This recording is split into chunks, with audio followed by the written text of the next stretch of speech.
আসসালামু আলাইকুম বন্ধুরা, কেমন আছো তোমরা সবাই? আশা করি খুব খুব ভালো আছো। আলহামদুলিল্লাহ আমিও ভালো আছি।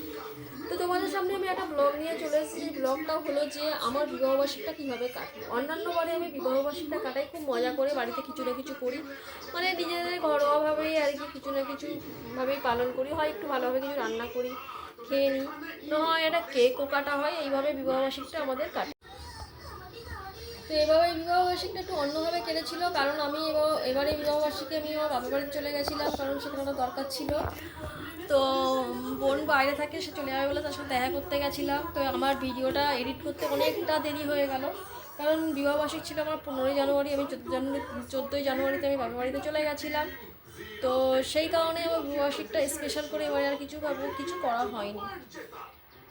তো এটাই বলার ছিল, বাট কীভাবে কাটলো বিবাহবার্ষিকটা তোমাদের সাথে আমি শেয়ার করবো। তো কোনো প্রিপারেশান নিয়ে যেমন আনন্দ হয় না, অনেক সময় হয়ে যায় যে প্রিপারেশান না নিয়েও অনেক সময় হঠাৎ করে মজা হয়ে যায়।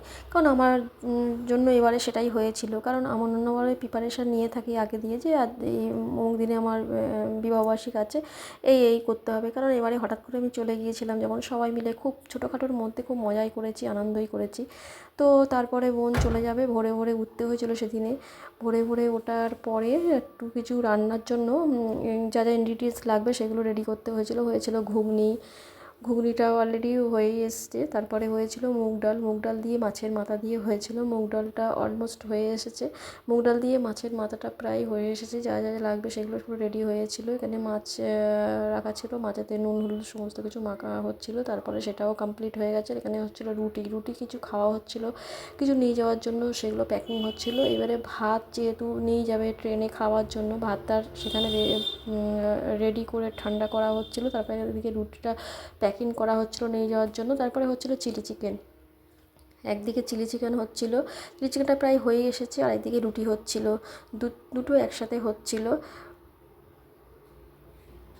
এদিকে মাছের মাথা তো কমপ্লিটই হয়ে গেছিলো, সেটাও রেডি করা হচ্ছিলো নিয়ে যাওয়ার জন্য, বক্সে ভরা হচ্ছিল ট্রেনে খাওয়ার জন্য।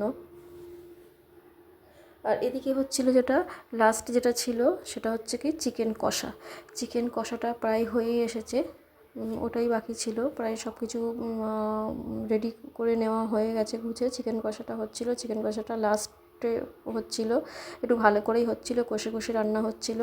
তো ভালো করে সেটা ট্রেনে খাওয়ার জন্য প্লাস বাড়ি থেকেও খেয়ে যাওয়ার জন্য সেগুলো করা